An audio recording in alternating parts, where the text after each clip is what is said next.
नमस्कार, मैं हूं राम किंकर। हाजिर हूं एमसीडी की राम कहानी को लेकर अपने सहयोगी अभिषेक बाई को साथ। दिल्ली नगर निगम में एक ऐसी कहें कि खुशखबरी आई है जिसको लेकर के सभी पार्षद बहुत खुश हैं।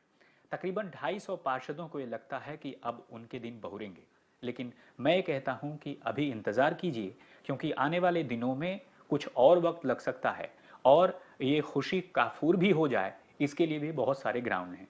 ऐसा मैं इसलिए कह रहा हूं क्योंकि जो अब मैं घटना आपको बताने जा रहा हूं, इससे पहले भी कई बार प्रयास किए गए, बावजूद इसके नहीं हो पाया। और यह तब नहीं हो पाया जब दिल्ली नगर निगम में 15 सालों तक बीजेपी का शासन रहा और उसके बाद केंद्र में भी जो है सरकार रही, बावजूद इसके ये काम नहीं हुआ। तो अब ऐसा कैसे हो जाएगा कि एमसीडी में आम आदमी पार्टी की सरकार है और केंद्र में बीजेपी की सरकार है। जी हाँ, इस बार 31 अगस्त की बैठक भले हंगामेदार रही, लेकिन उसमें सबसे बड़ा प्रस्ताव एक प्राइवेट बिल था जो कि आम आदमी पार्टी की पार्षद शिवानी पांचाल की तरफ से जो है शामिल किया गया। और उसमें साफ तौर पर इस बात का प्रस्ताव था कि जो भत्ता एक पार्षद को 300 रुपए प्रति बैठक मिलता है, वह उसे बढ़ाकर 25,000 किया जाना चाहिए। लेकिन अधिकतम जो सीमा है वह 1 लाख की होनी चाहिए। यानी 25,000 प्रति बैठक तो हो, लेकिन जब वह 1 लाख हो जाए तो उसके आगे नहीं। यानी कि 1 लाख की कैपिंग हो गई।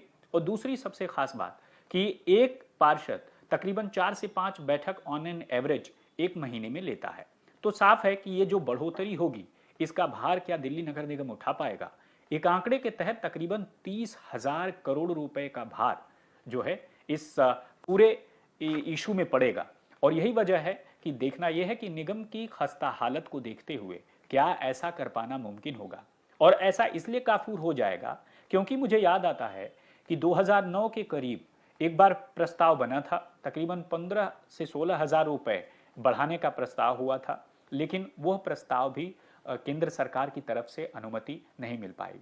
सबसे पहले तो यह प्रस्ताव जब भी दिल्ली नगर निगम के सदन से पास होता है, यह यहाँ से होते हुए अर्बन डेवलपमेंट मिनिस्ट्री को जाता है और अर्बन डेवलपमेंट मिनिस्ट्री से होते हुए यह जो है एलजी के पास जाता है। तो साफ तौर पर एलजी को कॉल लेना है और उसके बाद हो सकता है कि राष्ट्रपति को भी भेजा जाए, तब जाकर ये पूरे मामले में एक नियम बनेगा। लेकिन अब देखना यह है कि आखिरकार ये जो 30,000 करोड़ रुपए का भार है, क्या ये निगम सह पाता है और क्या निगम की जो मौजूदा सरकार है वो कन्विंस कर पाती है आगे। तो और मेयर शैली ओबेरॉय ने साफ तौर पर कहा है कि इस पूरे मसले को लेकर के उन्होंने जो फाइनेंशियल ओपिनियन लेने चाहिए, जो कि खास बात है कि लीगल ओपिनियन लेने चाहिए, जो प्रोसीजरल चीज़ें हैं वह लेकर के उन्होंने साफ तौर पर अब फॉलो करेंगी और फॉलो करते हुए यह भेजेंगी कहाँ पर, इसके अप्रूवल के लिए। तो देखना यह है कैसे होता है। और आपको पता होना चाहिए कि 2007 में 2007 तक अगर मैं बात करूं तो तकरीबन 100 रुपए एक बैठक का पार्षद को मिलता था। बाद में ये बढ़ करके 300 रुपए तक हुआ। अब 300 से 25,000 का ये जो सफ़र है ये पूरा कर पाएगा या नहीं, ये देखने वाली बात होगी। और दूसरी तरफ एक सांसद और विधायक को अपने विकास काम के लिए अपने इलाके में जितने पैसे मिलते हैं, कंपैरेटिवली अगर देखा जाए तो एक जो पार्षद है, कोरोना काल से पहले तक उसे अपने विकास के लिए इलाके में मिलता था 1 करोड़ रुपए। कोरोना काल में ये घटकर 50 लाख रुपए हो गया किन्हीं वजहों से दिल्ली नगर निगम के अंतर्गत। और उसके बाद से अभी भी स्थिति वही है। तो क्या ये दोबारा से रिवाइज होगा या फिर क्या स्थिति होगी, देखना ये होगा। लेकिन इतना जरूर है कि अभी स्टैंडिंग कमेटी बनी नहीं है, ये पूरा मामला सुप्रीम कोर्ट के पाले में है। तो देखना यह है कि कब फैसला आता है और कब इस पूरे मामले में कार्रवाई होती है।